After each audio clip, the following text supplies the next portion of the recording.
Hello! Uite, am pe suflet un lucru pe care neapărat trebuie să-l împărtășesc cu voi.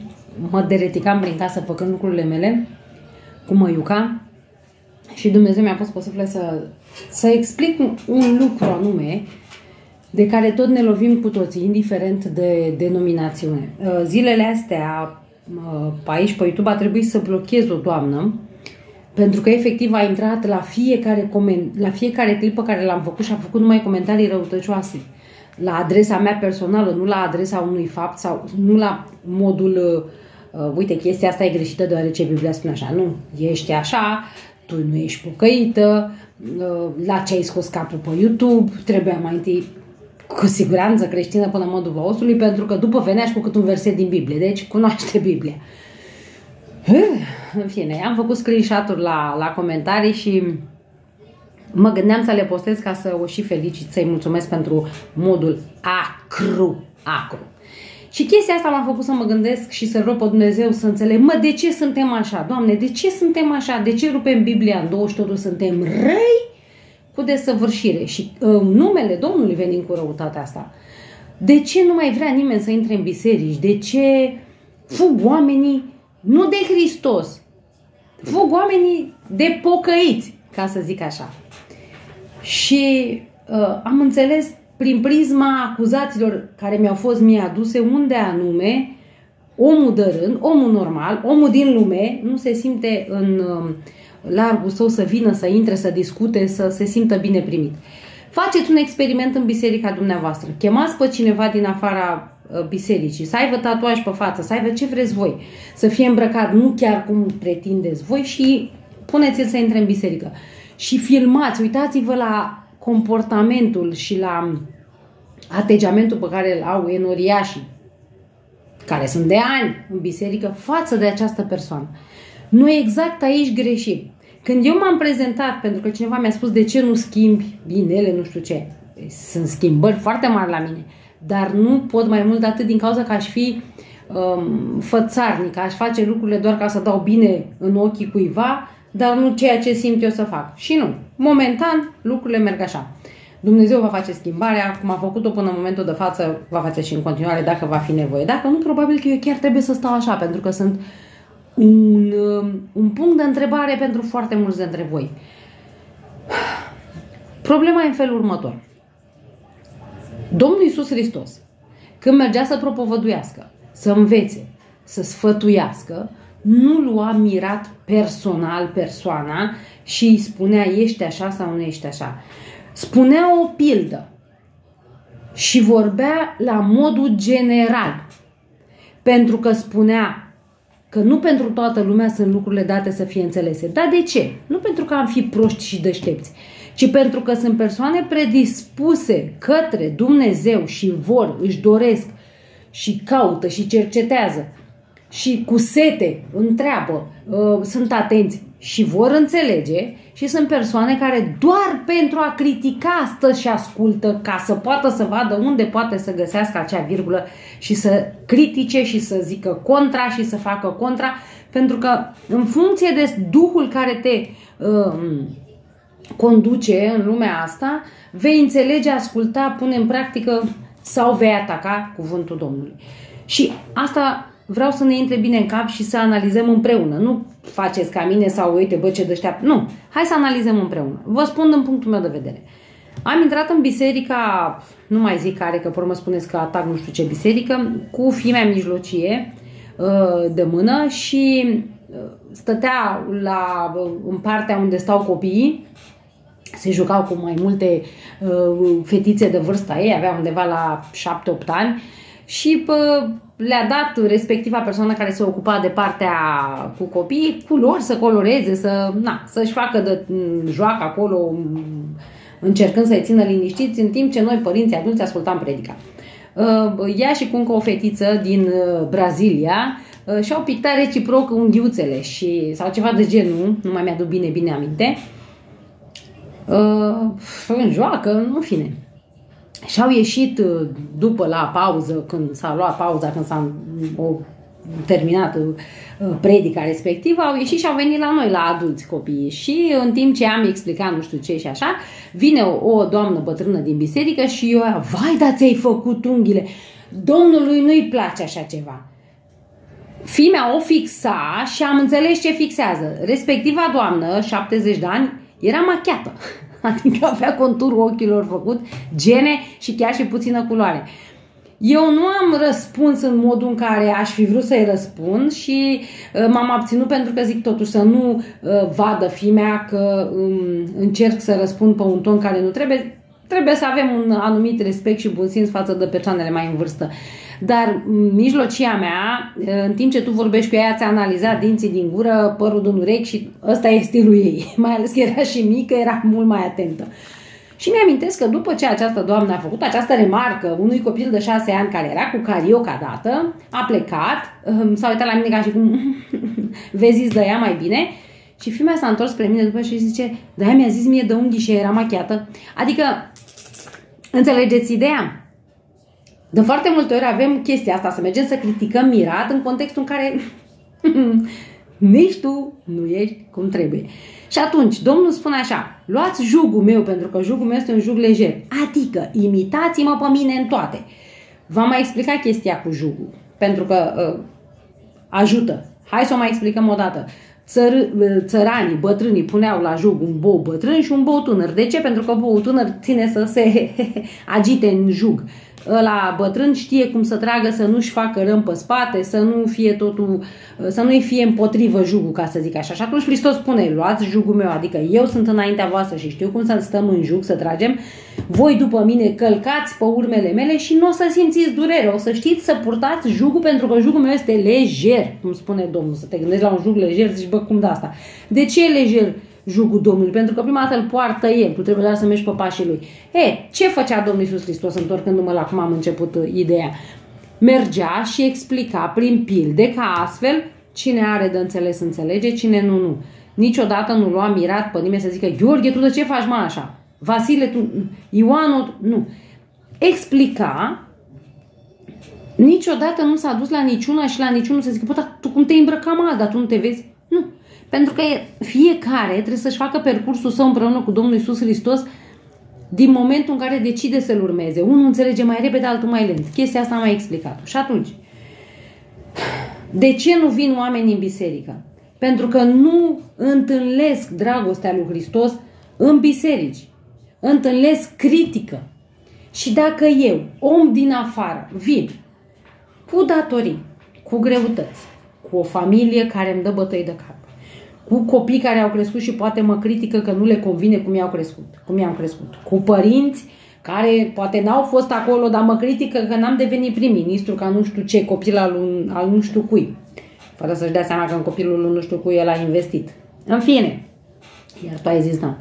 Trecem peste asta, sunt paranteze din astea, așa știți, în care părinții își ridică în slăv copiii.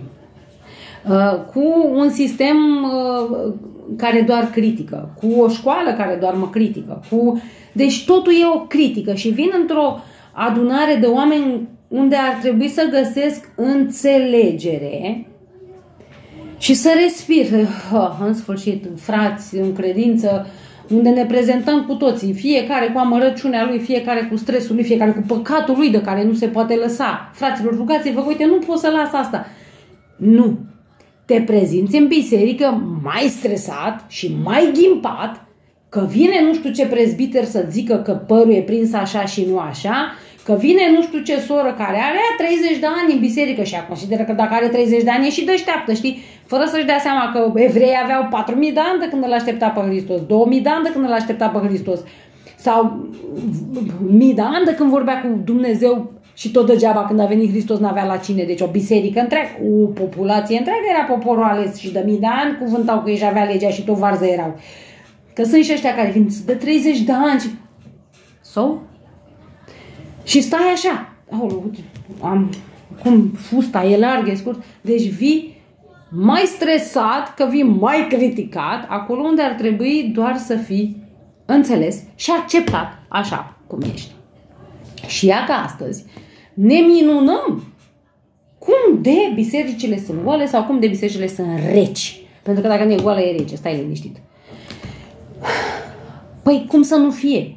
Când noi considerăm că dacă aparținem unui cult, sau dacă avem o fustă lungă, sau dacă nu știu ce am făcut, avem un drept anume de a critica pe cel care poate încă nu a ajuns la deplina cunoștință a lucrurilor cum ai ajuns tu.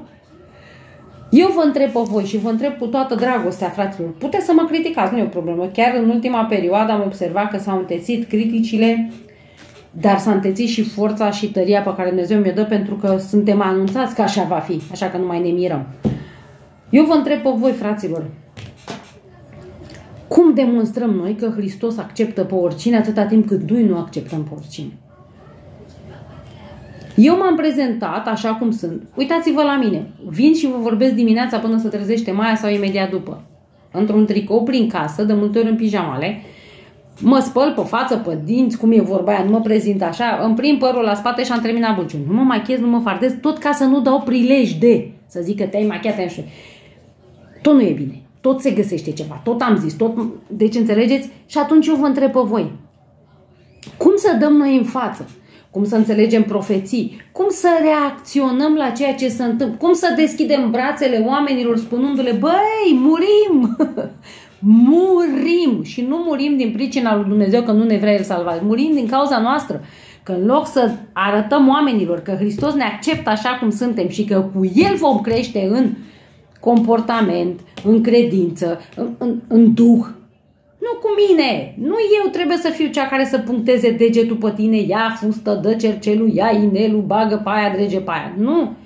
Menirea noastră, cerința lui Hristos față de noi a fost una singură. Împărtășiți Evanghelia. Nu împărtășiți critici, nu împărtășiți ordine, nu împărtășiți mai știu eu ce. Cum să ajungă un om să se simtă bine într-o adunare de oameni care spun că îl reprezintă pe Hristos în contextul în care vine cu frica de critică și omul refuză să mai vină? Pentru că e deja criticat în societate, mă repet. Deja nevasta te critică, nu-i convine, nu ai făcut, n-ai dres, ai venit târziu, ai venit de vreme, nu-ți place ciorba, deja soțul te critică, nu e călcat, nu e mâncat, mâncarea e sărată, e lungă, e largă, e strimtă. Copilul te critică, nu mi-ai luat, nu mi-ai dat, nu mi-ai făcut pentru că ăla are la drege. Părintele te critică, ești prost, eu îți dau, eu îți fac, tu nu ești stai. Toată chestia asta e făcută pe critică și pentru a puncta defectele. Singurul care zice eu te iubesc așa cum ești, vină la mine și ai încredere în capacitățile mele, nu între ale tale. Păi oare n-are Hristos capacitatea să schimbe un om de la albă la neagră sau de la neagră la albă, cum vrea El? Păi da. Singurul, El este. Și atunci tu te apropii de El și nu poți să te apropii. Adică îl vezi, întinzi mâna spre El și apare biserica. Și începe. Nu așa, nu știi, nu faci, nu dregi, ești prost, de ce ai venit așa? Dar acum, dar nu trebuie, dar sora, dar cum vorbești, dar cum... Și dacă astăzi, dacă aș fi căzut în plasa în care am căzut acum 20 de ani, că eram și o tânără și și astăzi aș fi făcut aceeași chestie, aș fi fugit, dar astăzi nu mai fug. Dar știți de ce nu mai fug? Pentru că astăzi am o maturitate în gândire și m-a ajutat Hristos să înțeleg, bă, nu mai fugi, că tu fugi de mine din cauza la alții. Lasă-i pe ăștia și hai să facem împreună lucrarea. Dar nu toată lumea a ajuns la ce am ajuns eu, tu, ăla astăzi. Mulți oameni vin disperați după Hristos și în loc să-i deschidem ușa lui Hristos spre ei, închidem ușa lui Dumnezeu în nas, închidem ușa lui în nas. Și am alungat oameni de la dragostea lui Dumnezeu din pricina faptului că nu considerăm că dacă nu te prezinți într-o perfecțiune creată de propria noastră minte umană. Deci ne-am imaginat noi în sinea noastră că tu ca și creștin trebuie să arăți într-un anumit fel ca după să-ți permiți să vii, după să-ți permiți să vorbești. Și Hristos vine și spune, lasă-i, Domne, lasă omul, nu mai critica, că e criticat de toată lumea. E criticat de toată lumea, e criticat de societate, toți îl critică. Te-ai înțepat, ești prost. Nu te-ai înțepat, ești prost. Mănânci carne, ești prost. Nu mănânci carne, iar ești prost. Deci e totul o critică. Și omul are nevoie să meargă undeva la cineva în brațe și să respire, să zică, bă, că o fi bine, că o fi rău, nu știu, dar măcar știu cum a luat pe mine cineva în brațe și spune, nu-ți fă griji, le rezolvăm noi.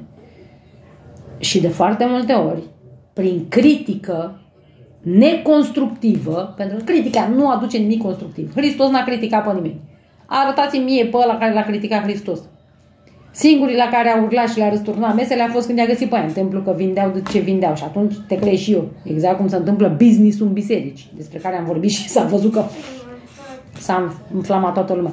Dar Hristos nu a criticat pe nimeni. Explica cu frumosul și fiecare înțelegea ce avea de înțeles. Da, mami?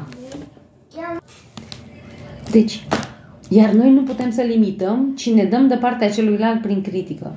Și astfel, omul nu mai vine la Hristos. Știți de ce? Zice, bă, dacă trebuie să accept critica de la școală, hai că termin și mi-iau o diplomă. Dacă trebuie să accept critica de la muncă, măcar aia e, la final de lună mi-iau un salariu, mănânc. Dar să accept critica de la Hristos, care exact atunci când te apropii de El și ar încerca Dumnezeu să-ți dea ceva și aia nu mai poate din cauza că vine unul și altul și îți închide ușa, simți că nu primești ceea ce spune Biblia. Spui, dar Biblia spune că Dumnezeu e dragoste. Mă, uite voi ce faceți. Înseamnă că e ceva greșit la Dumnezeu. Deci primește Dumnezeu din pricina noastră acuzații. Și spui, dar ce, Doamne, iartă-mă, nu mă critică toată lumea, nu sunt eu arătată cu degetul deja de lume, vin să mai mă arate cu degetul și aia din biserică. Fraților, surorilor, o întrebare am și cu asta închei. Are Dumnezeu capacitatea să schimbe o persoană per total? Dacă răspunsul este nu, înseamnă că ați greșit adresa. Dacă răspunsul în schimb este da, că Dumnezeu poate orice, atunci pentru ce vă băgați voi să faceți lucrarea Domnului? Dacă tu vezi un sor, o frate care are o problemă, nu este mai corect să rogi pe Dumnezeu să intervină în modul în care Dumnezeu unicul știe că ar fi corect pentru acea soră și acel frate? Eu zic așa e. Când eu spun adevărului pe nume și îl spun la modul general, nepunctând vreun nume anume, fiecare își va lua de acolo ce a înțeles, ce i-a convenit, ce i-a făcut plăcere sau ce l-a deranjat și va face ceea ce va considera el cu ele. Astfel să spune adevărul, la modul general. Dacă ai un raport de prietenie cu cineva și vine și te întreabă sau își cere, roagă-te și pentru mine, că nu reușesc să mă las de asta, e partea a doua. Dar dacă tu spui, frate, soră, că Dumnezeu poate orice, eu te întreb, dacă tu rogi pe Dumnezeu să intre în viața cuiva, oare nu poate El să o facă? Dacă îl rogi pe Dumnezeu să intre în viața cuiva și apoi intervii tu, e ca și cum tu îi dai peste mână Duhului Sfânt, e ca și cum tu consideri că Dumnezeu nu are capacitatea să o facă și intervii tu prima. Doamne, te rog pentru Iulia să o ajut să înțeleagă că inelele nu sunt de la tine. Te-ai rugat chestia asta și apoi vii și îmi scrii, dă jos inelele că nu sunt de Dumnezeu. Eu te întreb, ți-a zis Dumnezeu să faci asta? Nu cred. Pentru că modul în care El o face e diferit față de al nostru. El pune o pildă la general și apoi fiecare înțelege ce are de înțeles. Acum, fiecare să înțeleagă ce o vrea, dar uite ce am eu. Ia uitați ce avem noi, ce am primit noi. Uite, o carte mare. Mesajul lui Dumnezeu pentru tine.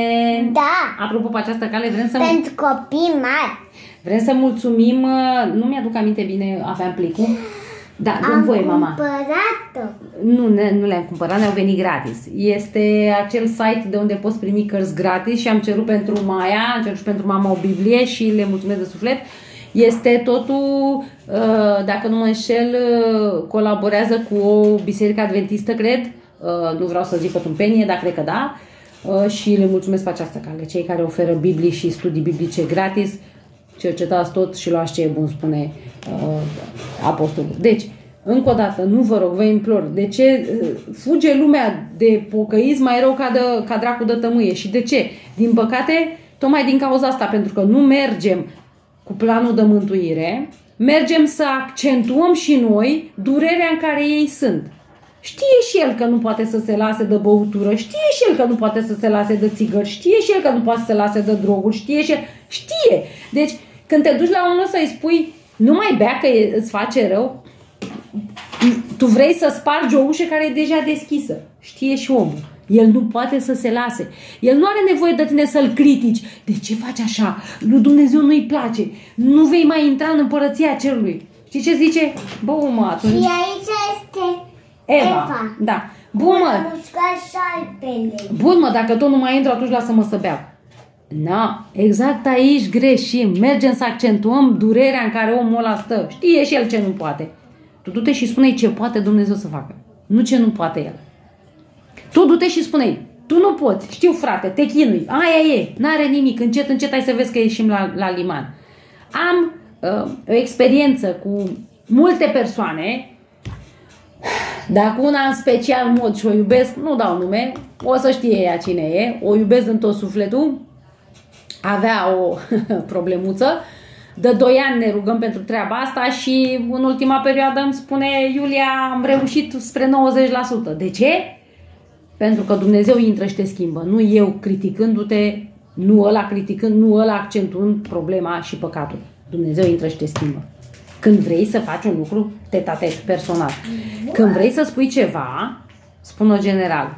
Că după vor intra și îți vor comenta ceea ce se vor simți și în loc să pună la cântărit ceea ce tu ai spus, dacă e bine sau nu, vin să te ataci, asta e partea a doua, e problema lor, nu mai e problema mea și nici nu-ți mai fi. Deci, nu vă rog, vă implor, încetați cu critica. Încetați cu critica și explicați planul de mântuire. S-a întâmplat asta. Satana s-a ridicat pe sine. A vrut să ia tronul de domnia lui Dumnezeu. Da, mama, lasă-mă puțin, o secundă. A vrut să ia scaun de domnie. A fost război în cer. Au fost trimiși pe pământ. Se termină timpul de acțiune. Se termină... Nu a făcut ea ceva. Se termină timpul dedicat lui pentru a-și arăta modul de acțiune. Toată lumea a văzut și știe în ce mod face el lucrurile. Minte și păcălește dintotdeauna. Și ne apropiem de sfârșit. Cum suntem chemați la Dumnezeu? Suntem chemați așa cum suntem. Nu mai merge să spuneți la oameni că prima dată trebuie să devină perfect și apoi să vină să se mântuiască. Că tâlharul după cruce n-a devenit perfect, ci a crezut și a fost iertat și mântuit. Vor fi oameni care se vor salva pe ultima 100 de metri. În mijlocul marii strâmtorări vor auzi Evanghelia. Ce să-i spui lui ăla? Dă-ți, fă-ți! Astăzi a venit momentul în care trebuie neapărat să limităm pe Hristos și să primim oamenii cu brațele deschise așa cum sunt, cu toată mizeria pe ei. Că nu noi dăm jos mizeria, nu noi schimbăm haina omului, nu noi. Aduceți-vă aminte cine dă jos haina preotului. Doamne, că am un lapsus când e vorba de numele lui. În fine, cine dă jos haina și pune altă haină, haina albă, haina neprihănirii pe el? Și o dă el singur? Nu, e Hristos. De ce? Pentru că neprihănirea lui învelește păcatele noastre. Și prin faptul că el a trăit o viață fără greșeală până la moarte, pentru că a fost ucis pentru faptul că nu a greșit. Bă, n-am reușit să-l fac pe ăsta să greșească, îl ucid. Pentru că dacă nu reușesc să-l fac să încalce acea lege pe care eu o acuz, măcar îl omor și schimbăm legea după. Na, pentru că plata păcatului este moartea. Cum Hristos nu a păcătuit, nu avea cum să plătească cu moartea, nu avea cum să rămână mort. El a adormit pentru 3 zile și apoi a înviat. În fine, asta e alt discurs. Dragoste unii față de ceilalți și acceptare. Aduceți-vă aminte de cartea lui Monroe.